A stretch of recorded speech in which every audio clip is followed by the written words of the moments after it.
Hi friends, welcome to our channel. ഇന്ന് നമ്മൾ prepare ചെയ്യാൻ പോകുന്നത് ഫിഷ് മോളിയാണ്. അതിനു വേണ്ടിയിട്ട് നമ്മൾ എടുത്തു വെച്ചിരിക്കുന്നത് നെമ്മീനാണ്. ഫിഷ് മോളി പ്രിപ്പയർ ചെയ്യാൻ വേണ്ടിയിട്ട് നമുക്കൊരു പേസ്റ്റ് ആദ്യമായിട്ട് പ്രിപ്പയർ ചെയ്യണം. അതിന് വേണ്ടിയിട്ട് 2 ടേബിൾ സ്പൂൺ കുരുമുളക് പൊടി, 1 ടേബിൾ സ്പൂൺ മഞ്ഞൾപ്പൊടി, അത്യാവശ്യത്തിന് ഉപ്പ്, ഇത് മൂന്നും കൂടി ചേർത്തിട്ട് അതിലേക്ക് ഒരു അര നാരങ്ങ നീര് പിഴിഞ്ഞൊഴിച്ച് നല്ലപോലെ മിക്സ് ചെയ്തെടുക്കണം.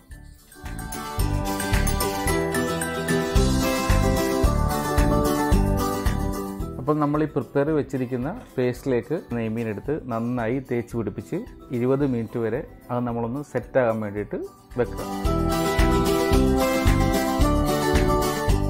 അപ്പോൾ നമ്മളിപ്പോൾ നമ്മുടെ പ്രിപ്പയർ വെച്ചിരുന്ന ഫിഷ് എടുത്തിട്ട് ഫ്രൈ ചെയ്തെടുക്കുകയാണ്. അത് നമ്മളിപ്പം വളരെ സൂക്ഷിച്ച് വേണം അത് ഫ്രൈ ചെയ്തെടുക്കാൻ.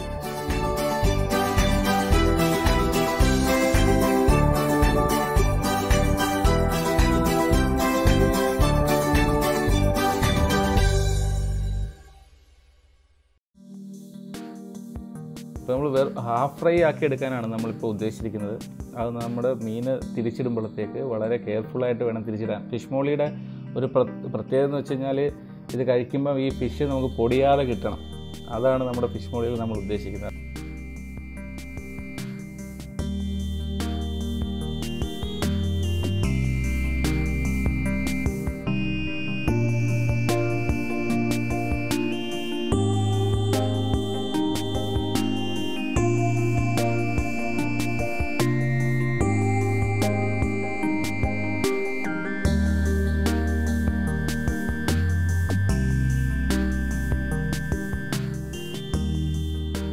ഇപ്പോൾ നമ്മുടെ ഫിഷ് ഫ്രൈ ആയിട്ടുണ്ട്. അത് നമുക്ക് വേറൊരു പാത്രത്തിലേക്ക് മാറ്റി വെക്കാം.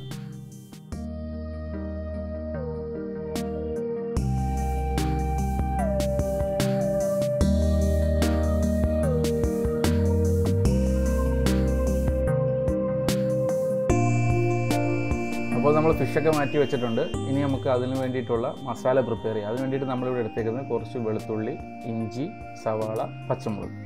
നമ്മളൊരു ഫ്രൈ പാൻ എടുത്ത് വെച്ചിട്ട് അതിലേക്ക് അത്യാവശ്യത്തിന് വെളിച്ചെണ്ണ, നമ്മളിവിടെ യൂസ് ചെയ്യുന്നത് നല്ല വെളിച്ചെണ്ണ ആണ്. അപ്പോഴത്തേക്ക് നമുക്ക് ടേസ്റ്റ് കൂടുതൽ കിട്ടും. അതിനകത്തേക്ക് നമ്മൾ നേരത്തെ പറഞ്ഞ ഇഞ്ചി, വെളുത്തുള്ളി ആഡ് ചെയ്ത് കൊടുക്കുക, പച്ചമുളക് ആഡ് ചെയ്ത് കൊടുക്കുക. എന്നിട്ട് നമ്മളത് നല്ലോണം വഴറ്റിയെടുക്കുക. അത് ഒരുവിധം നല്ലപോലെ വഴണ്ട് വരുമ്പോഴത്തേക്ക് നമ്മൾ അതിലേക്ക് സവാള, അരിഞ്ഞു വെച്ചിരിക്കുന്ന സവാള ആഡ് ചെയ്ത് കൊടുക്കുക.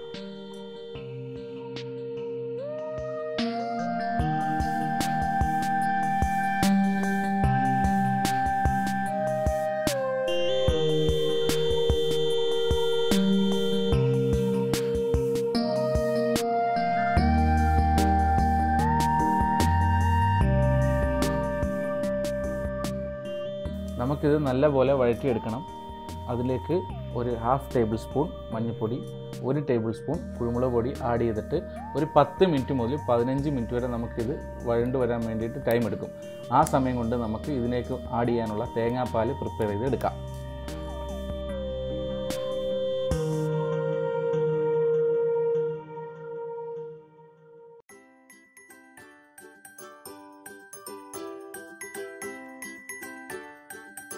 അപ്പോൾ നമ്മൾ തേങ്ങാപ്പാൽ പ്രിപ്പയർ ചെയ്യാൻ വേണ്ടിയിട്ട് ഒരു ഫുൾ തേങ്ങയാണ് നമ്മളിവിടെ എടുത്തേക്കുന്നത്. അത് നന്നായി ചിരകി അതിനെ ഒന്നാം പാലും 2ാം പാലുമായിട്ട് 2 പാലായിട്ട് നമുക്ക് എടുക്കണം. അത് എങ്ങനെയാണ് എടുക്കേണ്ടതെന്ന് അറിയാൻ വയ്യാത്തവർക്ക് വേണ്ടിയിട്ട് നമ്മൾ ഡിസ്ക്രിപ്ഷനിൽ അത് ഡീറ്റെയിൽ ആയിട്ട് കൊടുത്തിട്ടുണ്ട്. എങ്ങനെയാണ് 1ാം പാലും 2ാം പാലും പ്രിപ്പയർ ചെയ്തെടുക്കുന്നത്.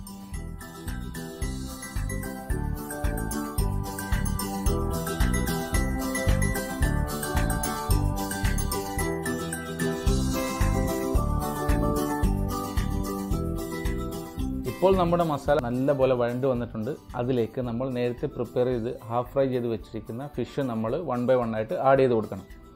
ആഡ് ചെയ്ത് കൊടുത്തിട്ട് ഇത് ഈ മസാലയായിട്ട് നല്ലപോലെ ഒന്ന് മിക്സ് ചെയ്യണം. അതിന് വേണ്ടിയിട്ട് നമ്മളിവിടെ ജസ്റ്റ് ഒന്ന് ഷേക്ക് ചെയ്യുക മാത്രമാണ് ചെയ്തിട്ടുള്ളത്. സംഭവിച്ച് സ്പൂണൊക്കെ കൊണ്ട് തിരിച്ചും ഒക്കെ ഇടുമ്പോഴത്തേക്ക് അത് പൊടിഞ്ഞു പോകാനുള്ള ചാൻസ് ഉള്ളതുകൊണ്ട് നമ്മൾ വളരെ നൈസായിട്ടൊന്ന് ചെറുതായിട്ടൊന്ന് ഷേക്ക് ചെയ്ത് കൊടുത്തിട്ട് അത് പ്രിപ്പയർ ചെയ്തെടുക്കുക.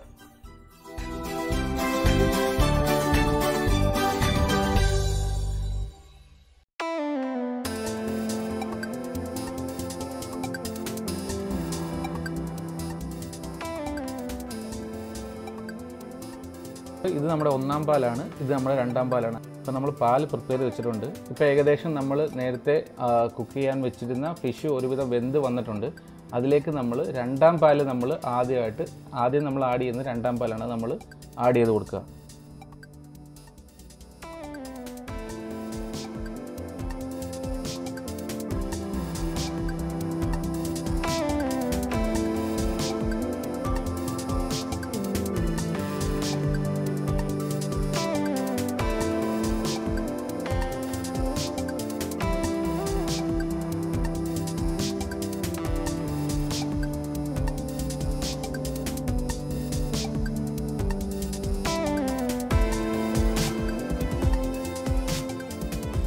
നമ്മൾ പാലൊക്കെ ചേർത്ത് നമ്മൾ രണ്ടാം പാല് ചേർത്ത് തിളപ്പിച്ചേക്കുന്ന ഫിഷിലേക്ക് അത്യാവശ്യം ഉപ്പ് ചേർത്ത് ഒന്നുകൂടെ മിക്സ് ചെയ്ത് നമുക്കൊന്ന് കുറുകി വരുന്നിടം വരെ നമുക്കൊന്ന് തിളപ്പിച്ചെടുക്കേണ്ടതായിട്ടുണ്ട്.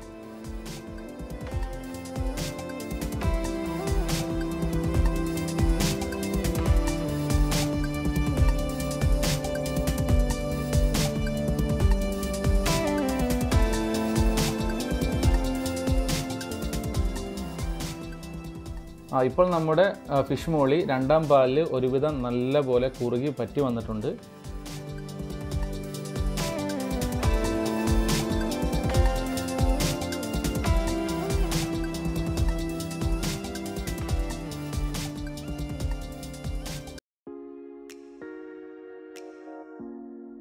നമ്മൾ ഈ ഫിഷ് മോളിലേക്ക് അര നാരങ്ങ നീര് ഒഴിച്ചു കൊടുത്തിട്ട് ഒരു തിള വരണം. നമ്മൾ നേരത്തെ പ്രിപ്പയർ ചെയ്ത് വെച്ചിരിക്കുന്ന ഒന്നാം പാല് നമുക്ക് ഒഴിച്ചു കൊടുക്കാൻ വേണ്ടിയിട്ട്.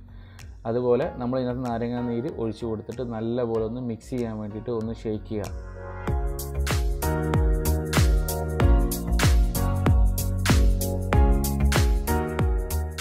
സ്പൂണൊക്കെ ഇട്ടിട്ട് ഇളക്കുവാണെങ്കിൽ പൊടിഞ്ഞു പോകാനുള്ള ചാൻസ് ഉണ്ട്. അതുപോലെ നല്ലപോലെ ഒന്ന് അത്യാവശ്യം നമുക്ക് മിക്സ് ആകുന്ന രീതിയിൽ ഒന്ന് ഷേക്ക് ചെയ്തെടുക്കുക. എന്നിട്ട് നമ്മൾ പ്രിപ്പയർ ചെയ്ത് വെച്ചിരിക്കുന്ന ഒന്നാം പാല് അതിലേക്ക് മിക്സ് ചെയ്ത് കൊടുക്കുക.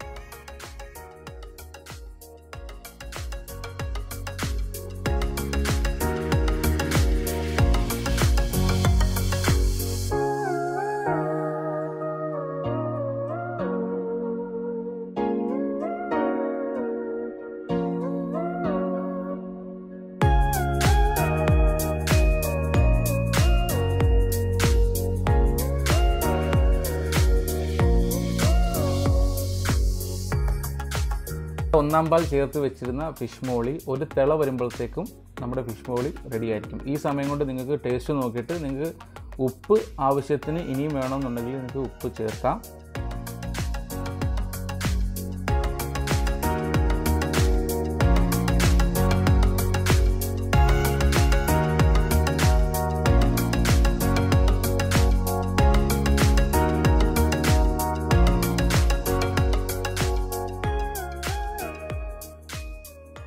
ഇപ്പോൾ നമ്മുടെ ഫിഷ് മോളി റെഡി ആയിട്ടുണ്ട്.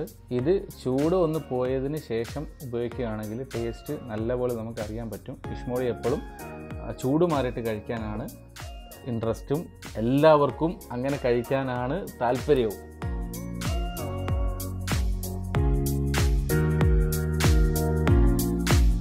നമ്മുടെ ഫിഷ് മോളി റെഡി ആയിരിക്കുകയാണ്. ഇത് നമുക്ക് ചപ്പാത്തിയുടെ കൂടെയോ അപ്പത്തിൻ്റെ കൂടെയോ പൊറോട്ടയുടെ കൂടെയോ ഏത് പലഹാരത്തിൻ്റെ കൂടെ വേണമെങ്കിലും നമുക്കിത് കഴിക്കാൻ പറ്റും. അതുപോലെ തന്നെ നമ്മുടെ ഈ റെസിപ്പി ഫിഷ് മോളിയുടെ റെസിപ്പി എല്ലാവർക്കും നല്ലപോലെ മനസ്സിലായെന്ന് ഞങ്ങൾ വിചാരിക്കുന്നു. നമ്മുടെ വീഡിയോ ഇഷ്ടപ്പെട്ടിട്ടുണ്ടെങ്കിൽ ഞങ്ങളുടെ ചാനൽ സബ്സ്ക്രൈബ് ചെയ്യുക, നമ്മളെ സപ്പോർട്ട് ചെയ്യുക. നിങ്ങളുടെ ലൈക്ക്, ഷെയർ എല്ലാം നമുക്ക് ആവശ്യമാണ്. കമൻറ്റ് നിങ്ങൾ രേഖപ്പെടുത്തുക, നല്ലപോലെ സപ്പോർട്ട് ചെയ്യുക.